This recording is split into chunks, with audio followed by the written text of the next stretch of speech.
Hola, estimado oyente de Letra y Espíritu.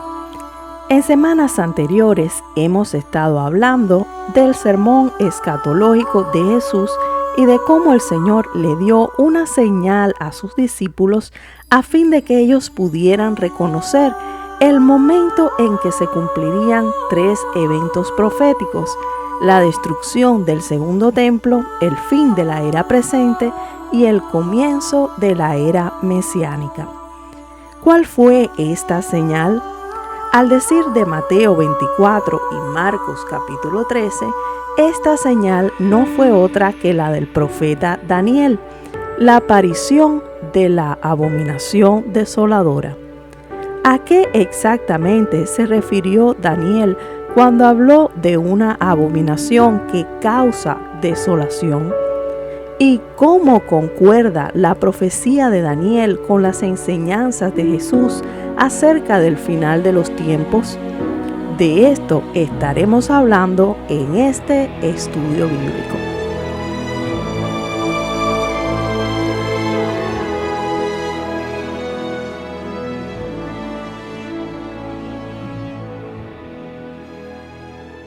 No hay duda de que Jesús citó a Daniel con relación al orden y la descripción de los eventos finales. Por ejemplo, Jesús dijo que la presencia de una abominación desoladora puesta donde no debería estar marcaría el comienzo de la peor tribulación que jamás haya existido en la historia de Israel. Volvamos brevemente a la versión de Marcos 13, versos 14 al 19, para resaltar la descripción que se nos da de esta tribulación.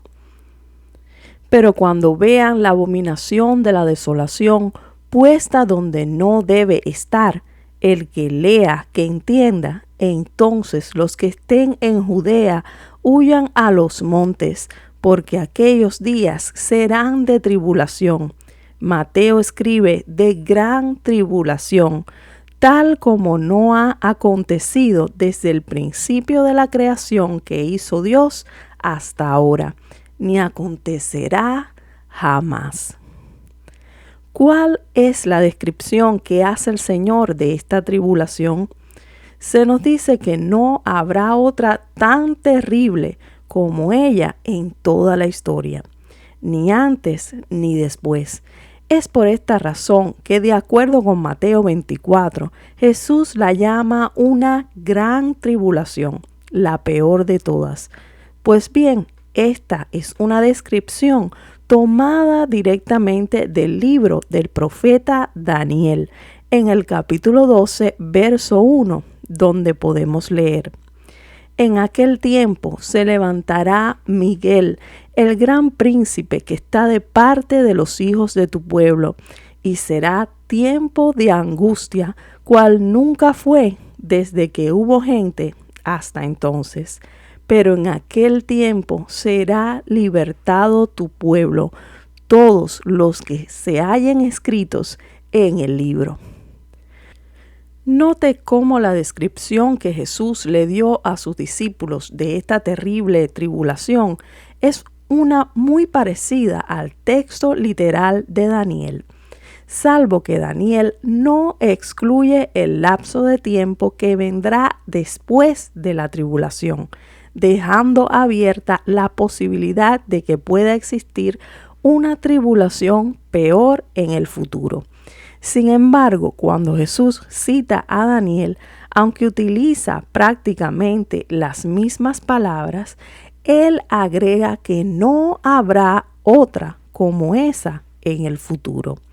Personalmente, creo que esta pequeña discrepancia en la descripción del evento puede indicarnos que se trata de una predicción profética que ha tenido o tendrá más de un cumplimiento a través de los años, pero que llegará a una consumación final en el futuro cuando ya no se repetirá más. En realidad, no debería haber duda alguna de que ambos, es decir, Jesús y Daniel, se están refiriendo aquí a un mismo evento. Quizá algunos dirán que Daniel no utiliza la palabra tribulación o gran tribulación para referirse a este tiempo de angustia y que por lo tanto se trata de otro evento profético, propiamente la angustia de Jacob. Estimado oyente, gracias por tu atención hasta este punto del estudio. Quiero que tomes un momento para regalarme un like, un me gusta y por favor asegúrate de suscribirte y activar las notificaciones si te interesan estos temas para que así puedas encontrarlos en el futuro. ¿Tienes aportes, preguntas, sugerencias, dudas? ¿Quieres compartir información? Entonces eres bienvenido a comentar al pie del estudio. Pero por favor recuerda, hazlo con respeto y consideración, procurando edificar a los demás. Continuamos. Es cierto que esta es una referencia a la angustia de Jacob, pero también coincide con el período de la gran tribulación, y eso es algo que podemos demostrar un poco más adelante. En cuanto al término exacto que se utiliza, recuerde que el libro de Daniel se conserva originalmente en un idioma diferente al del Nuevo Testamento griego y por lo tanto ha sido traducido en diferentes términos. Sin embargo, la palabra angustia que encontramos en Daniel 12:1 es Sará, que significa exactamente lo mismo y de hecho se traduce exactamente igual en la traducción de la Septuaginta. Un tiempo de estrechez, adversidad, angustia o tribulación. También se usa esta palabra, Sará, en Jeremías 37, donde se describe exactamente el mismo evento, la angustia o gran tribulación. Recuerda cuando hablamos de Mateo 24 y las señales que Jesús llamó solo principio de dolores. En este estudio dijimos que esta expresión se refiere al comienzo de los dolores de parto del Mesías. Pues bien, la angustia de Jacob es, por decirlo de alguna manera, el momento del alumbramiento de la era mesiánica. Este tiempo de gran angustia o tribulación es el que describen Daniel y Jeremías. Citemos brevemente algunos versos de Jeremías capítulo 30 para ilustrar este punto. Estas son las palabras que el Señor habló acerca de Israel y de Judá. Porque así dice el Señor: he oído voces de terror, de pánico y no de paz. Pregunten ahora y vean si el varón da a luz. ¿Por qué veo a todos los hombres con las manos sobre sus caderas como mujer de parto? ¿Y por qué se han puesto pálidos todos los rostros? ¡Ay! Porque grande es aquel día, no hay otro semejante a él. Es tiempo de angustia para Jacob, mas de ella será librado. Observe cómo podemos establecer un vínculo exacto entre la profecía de Jeremías y la de Daniel, especialmente en el último verso donde dice que Jacob será finalmente librado. También quiero que usted vea la clara referencia que hace Jeremías al gran día del Señor, del cual ya hemos hablado en estudios anteriores. Si usted toma tiempo para leer un poco antes y después de estos versículos, notará que Jeremías está hablando aquí de una liberación final, justo antes de que comience el milenio con el Mesías, y no de una liberación intermedia. Por favor, tome nota mental de este detalle para que luego podamos deducir un orden lógico de los eventos finales. Volvamos a Daniel capítulo 12. Si continuamos la lectura de este capítulo hasta llegar a los versos 5 al 12, entonces encontraremos que la visión del profeta se vuelve mucho más específica y nos dice el contexto y la duración de este tiempo de angustia.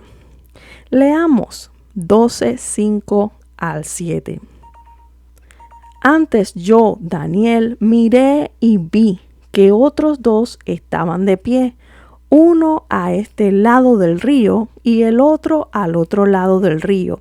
Y uno de ellos dijo al hombre vestido de lino que estaba sobre las aguas del río: ¿para cuándo será el fin de estas maravillas? Y oí al hombre vestido de lino que estaba sobre las aguas del río, que levantando su mano derecha y su mano izquierda al cielo, juró por aquel que vive para siempre, que será por 3 años y medio. Y cuando se termine la destrucción del poder del pueblo santo, se cumplirán todas estas cosas. Yo oí, pero no pude entender. Entonces dije: Señor mío, ¿cuál será el resultado de estas cosas? Y él respondió: Anda, Daniel, porque estas palabras están cerradas y selladas hasta el tiempo del fin. Muchos serán purificados, emblanquecidos y refinados. Los impíos procederán impíamente, y ninguno de los impíos comprenderá. Pero los entendidos entenderán. Y desde el tiempo en que el sacrificio perpetuo sea quitado y puesta la abominación de la desolación, habrá 1290 días. Bienaventurado el que espere y llegue a 1335 días. Bien, pienso que la pregunta del ángel en el verso 6 puede resultar un tanto confusa. La versión Reina Valera del 60 dice: ¿cuándo será el fin de estas maravillas? Estoy segura de que usted es un conocedor de las Escrituras y por lo tanto sabe bien que estos 3 años y medio no se refieren al cumplimiento de ninguna maravilla, ¿verdad? Desgraciadamente, esta traducción no hace demasiado sentido aquí, por lo que me gustaría ofrecerle algunas traducciones alternativas. Por ejemplo, la Nueva Biblia Viva dice: ¿cuánto durarán todos estos terrores? La Nueva Traducción Viviente dice: ¿cuánto tiempo pasará hasta que terminen estos espantosos sucesos? En este caso, el término original hebreo que se ha traducido maravillas puede entenderse también como juicios, eventos extraordinarios, eventos poco comunes o difíciles de explicar. En realidad, la pregunta del ángel se refiere al límite de tiempo que ha sido establecido para la tribulación: 3 años y medio. El texto original dice que será por tiempo, tiempos y la mitad de un tiempo. Vale aclarar que el término moed, que se traduce como tiempo, en realidad significa estación o tiempo fijado. Este es el término que usamos también para referirnos a las fiestas sagradas del Señor. Pero en este pasaje se ha interpretado generalmente como una medida del tiempo en años. Esta frase, tiempo, tiempos y la mitad de un tiempo, o su interpretación, 3 años y medio, es muy significativa en la Biblia, ya que se encuentra registrada en reiteradas ocasiones de diferentes formas, pero siempre con relación a un mismo evento, el período de la gran tribulación. ¿Cómo sabemos esto? Me gustaría llevarle a dar un breve recorrido por la Escritura para hacer un resumen de todas estas menciones. Por ejemplo, de acuerdo con Daniel 7:25, 3 años y medio es el plazo establecido para que el cuerno pequeño de la cuarta bestia tenga dominio sobre el pueblo de Dios. Dice, hablará en contra del Altísimo y oprimirá a sus santos. Tratará de cambiar las festividades y también las leyes, y los santos quedarán bajo su poder durante 3 años y medio. De acuerdo con el contexto inmediato de este versículo, el cuerno pequeño es una referencia al gobierno del anticristo. Según Apocalipsis 13 del 5 al 10, este período es el mismo período de operación de la bestia, 3 años y medio o 42 meses. Durante este tiempo, el anticristo recibirá autoridad literalmente sobre toda tribu, lengua, pueblo y nación. También se nos dice que dentro de este plazo se le permitirá hacer guerra contra los santos y vencerlos. Nótese cómo Juan establece un paralelo casi exacto con el relato del cuerno pequeño de Daniel 7.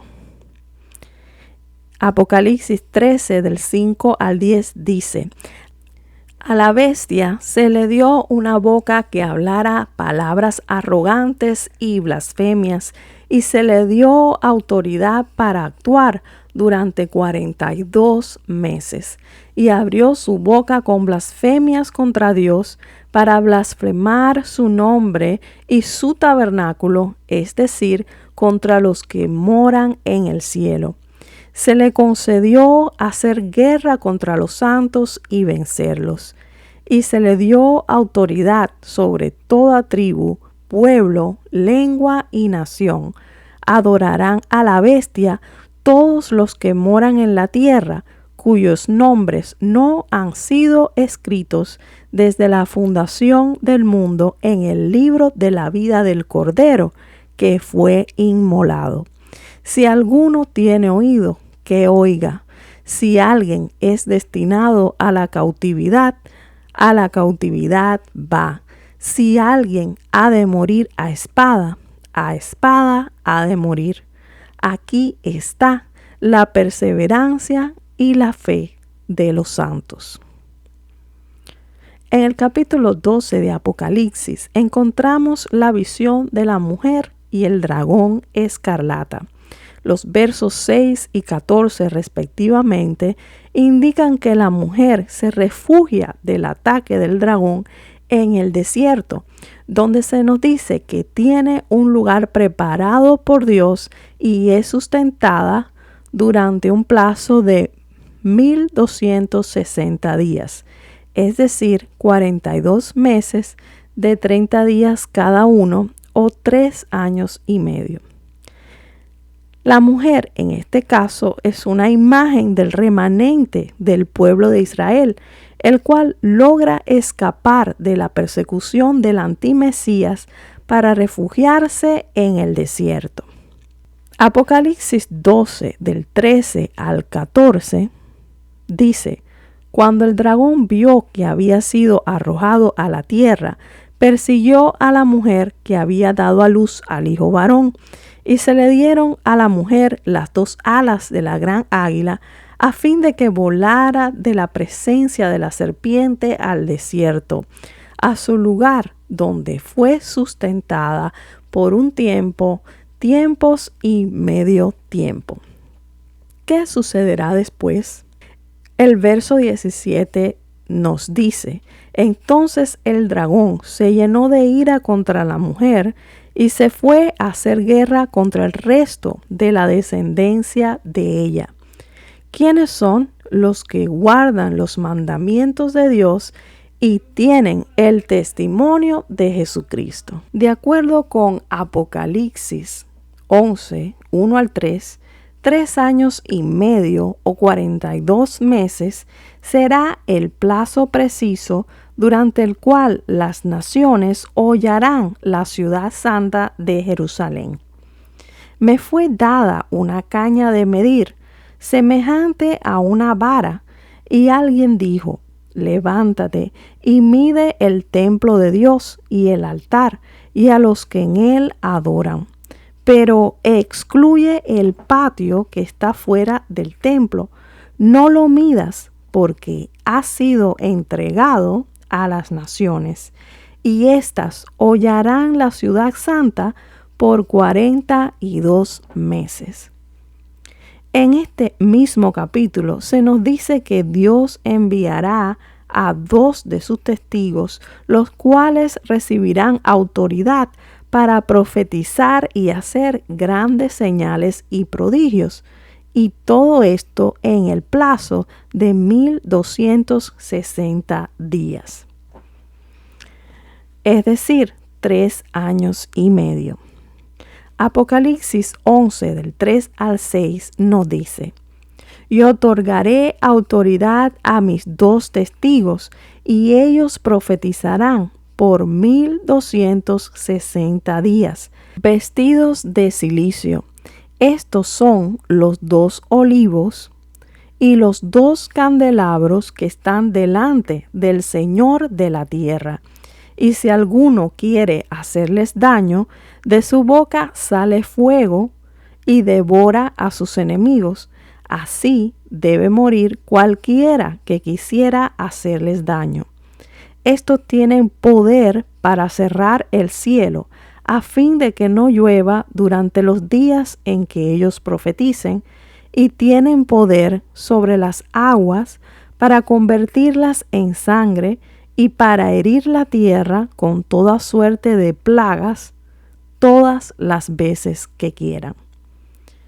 Volvamos a nuestro pasaje en Daniel capítulo 12. Note cómo el segundo ángel responde mediante un juramento solemne por el nombre del Dios eterno y en presencia de otros 2 testigos angelicales.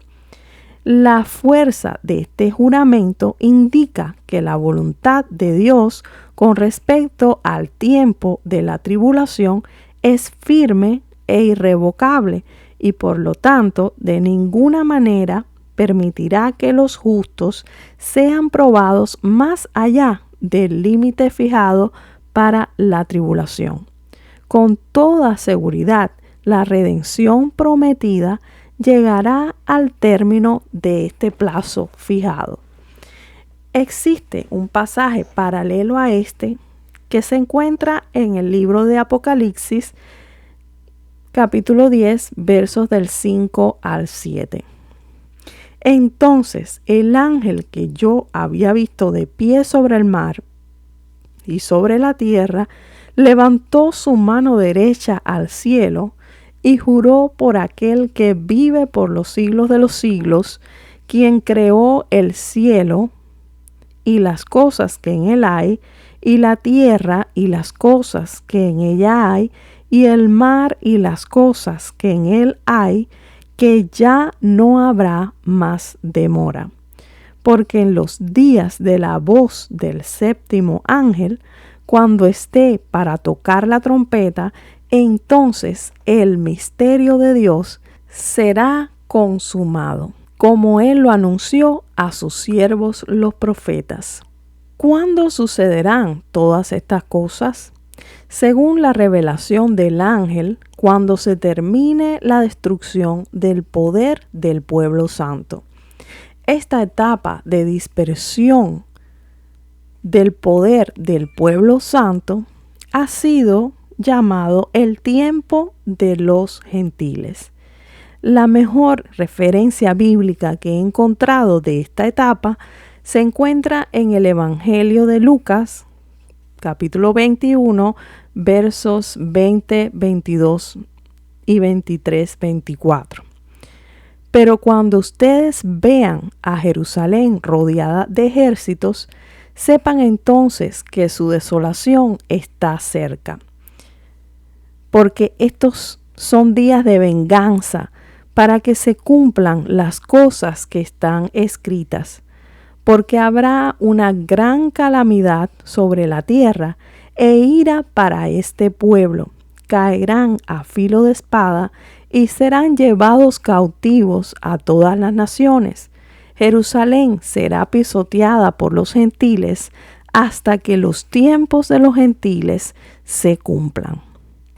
Es interesante que Lucas haya sido el único de los evangelios sinópticos en registrar esta predicción de una Jerusalén rodeada de ejércitos. Como ya debes saber, el ejército romano, al mando del general Tito, sitió y destruyó la ciudad y el templo en el año 70 después de Cristo.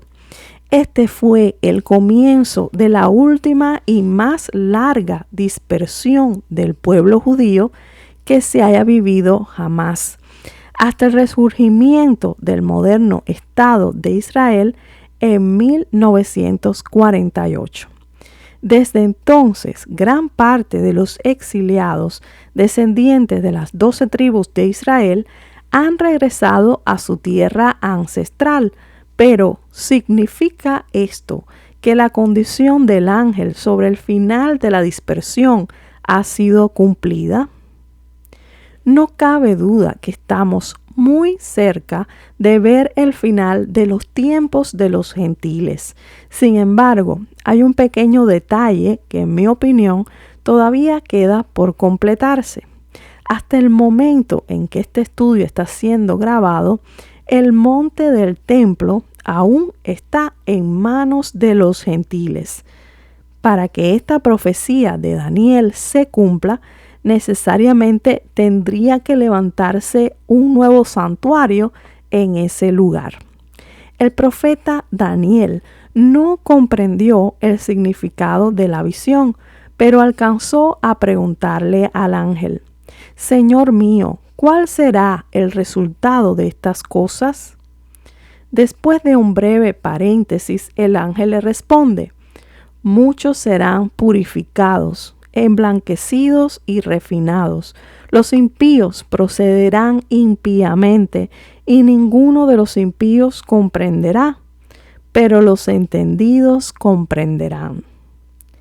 Estos 3 años y medio servirán para probar y refinar el carácter de muchas personas. Observe cómo este proceso creará una separación entre los que realmente siempre fueron impíos, es decir, malvados y enemigos de Dios, que los seguirán siendo hasta el fin, y los que son entendidos o sabios y aprobados por Dios. Con respecto a los entendidos, su recompensa se describe en el verso 3. Los entendidos brillarán como el resplandor del firmamento, y los que guiaron a muchos a la justicia como las estrellas por toda la eternidad. Bien, hasta aquí hemos dicho que el tiempo de la gran tribulación de ninguna manera podrá superar los 3 años y medio.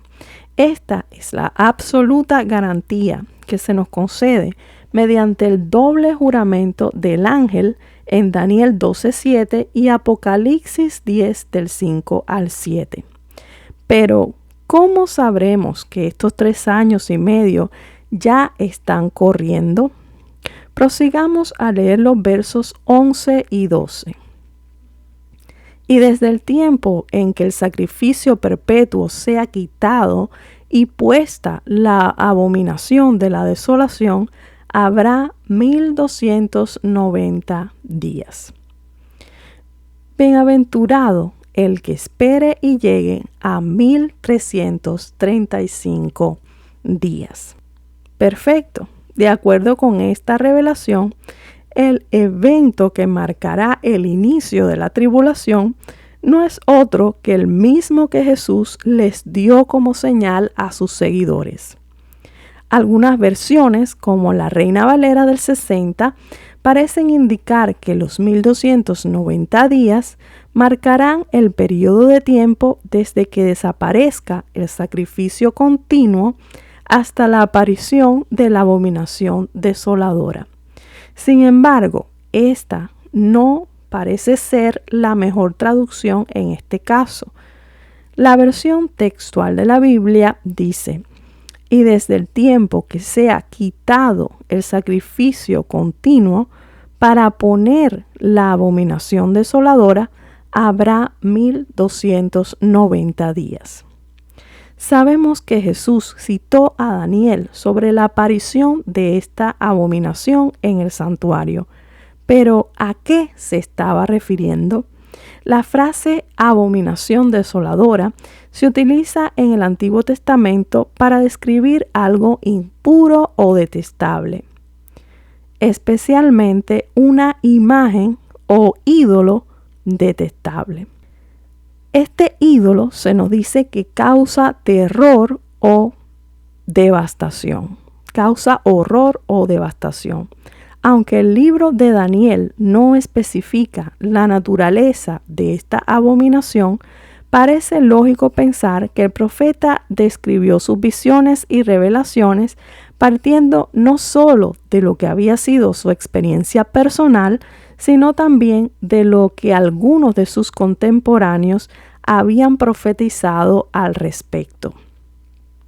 Recordemos que Daniel había sido exiliado en el primer grupo de jóvenes nobles que salió de Jerusalén alrededor del 605 a.C. Sin embargo, la destrucción del primer templo, el templo de Salomón, no sucedería hasta alrededor del 586. Es decir, que ya el profeta llevaba aproximadamente 19 años de exilio en Babilonia cuando recibió la noticia de que la casa de Dios había sido desolada. Entonces, durante y antes de este tiempo, se desarrollaron los ministerios proféticos de Jeremías y Ezequiel. Si tenemos en cuenta que Daniel consultó el rollo de la profecía de Jeremías, como nos dice en su libro, el cual había predicho la destrucción del primer templo y de la ciudad de Jerusalén durante los últimos 40 años antes de que ocurriera, es lógico pensar también que pudo haber tomado de Jeremías la idea de una abominación que causa desolación. En efecto, Jeremías había denunciado la manera como la gente de Judá profanaba el templo de Dios con sus prácticas de idolatría a las que llamó repugnantes abominaciones. Las consecuencias de esta prevalente idolatría habían resultado inevitables cuando una generación fue desechada y la tierra quedó desierta. Usted puede consultar el libro de Jeremías, capítulo 7, versos 30 y 34. Quizá aún más ilustrativo que Jeremías fue el propio Ezequiel, otro profeta de la época del exilio babilónico, que a diferencia de Daniel no estuvo restringido al ámbito de la corte. Proveniente de una familia de levitas y sacerdote de oficio, Ezequiel estaba íntimamente familiarizado con el servicio del templo en Jerusalén. Una vez en Babilonia, ejerció su ministerio profético antes que Daniel entre los años 595 y 570 a.C., por lo que sin lugar a dudas, la influencia de su mensaje entre los exiliados de Judá incluyendo a Daniel, debió ser bastante grande. ¿Y qué dijo Ezequiel sobre la abominación desoladora? Durante los primeros años de su ministerio, cuando el templo aún estaba en pie, Ezequiel recibió una extraña visión en la que era transportado por el Espíritu a Jerusalén y podía ver que una imagen o semejanza, un abominable ídolo gigante, había sido puesto a la entrada norte del santuario, cerca del altar de los sacrificios. ¿Qué imagen era esta que provocaba a celos al Señor? Comentaristas opinan que se trataba de una imagen tallada de Acera, la diosa cananea de la fertilidad, que el malvado rey Manasés había erigido años antes para colocarla en el atrio de la casa de Jehová. Acera era muy popular entre los pueblos de la región y fue venerada también con otros nombres o epítetos como Astarte, Astoret, Istar, la diosa madre o la reina del cielo. Después de observar las terribles abominaciones cometidas por el reino de Judá, Ezequiel pudo ver cómo la gloria de Dios abandonaba el edificio del templo, dejándolo desprotegido y a expensas del ejército enemigo. En el libro de Daniel, sin embargo, la abominación desoladora se convierte en la marca distintiva de un futuro villano, un hombre rebelde y despreciable que pondrá su corazón contra el pacto santo. En ocasiones representado con un cuerno pequeño o simplemente como el rey del norte, este astuto gobernante usará del engaño, planeará grandes intrigas, despojará a los poderosos y se enriquecerá mucho más de lo que sus padres jamás pudieron. Pero en medio de sus conflictos con el rey del sur, pondrá sus ojos en la tierra santa y enviará tropas que profanen el santuario, pongan fin al sacrificio perpetuo y en su lugar establezcan la abominación de la desolación. Ya para el tiempo de Jesús, esta profecía del cuerno pequeño se consideraba cumplida en la persona del tristemente célebre Antíoco IV Epifanes. Antíoco fue un rey del imperio seleucida que atacó Jerusalén con el fin de saquear el templo y lanzar un programa de helenización forzosa del pueblo judío. De acuerdo con este programa, los sacrificios y ofrendas diarias quedaron terminantemente prohibidos desde el año 168 al 165 a.C. Durante 3 años de gran persecución y angustia, este hombre despreciable consagró el templo de Dios a la adoración pagana. Erigió una estatua del dios olímpico, Zeus, sobre el altar del holocausto y mandó a que se le ofrecieran cerdos y otros animales ritualmente impuros hasta que un grupo de rebeldes, liderado por Judas Macabeo, logró restablecer control de la ciudad y procedió a purificar y rededicar el santuario. El hecho de que Jesús citara a Daniel sobre la abominación desoladora casi 2 siglos después de la aparición y desaparición de Antíoco Epifanes demuestra que el cumplimiento final de estas profecías aún yace en el futuro y que Antíoco debería ser estudiado, sí, pero como una especie de patrón o modelo del anticristo. Pero ¿cómo puede ayudarnos la historia a hacer sentido de los eventos proféticos relacionados con el futuro antimesías y la gran tribulación? ¿Qué eventos marcarán el fin de los 1290 días y de los 1335 días profetizados por Daniel? Para responder a estas y otras preguntas, le invitamos a unirse en el próximo estudio bíblico.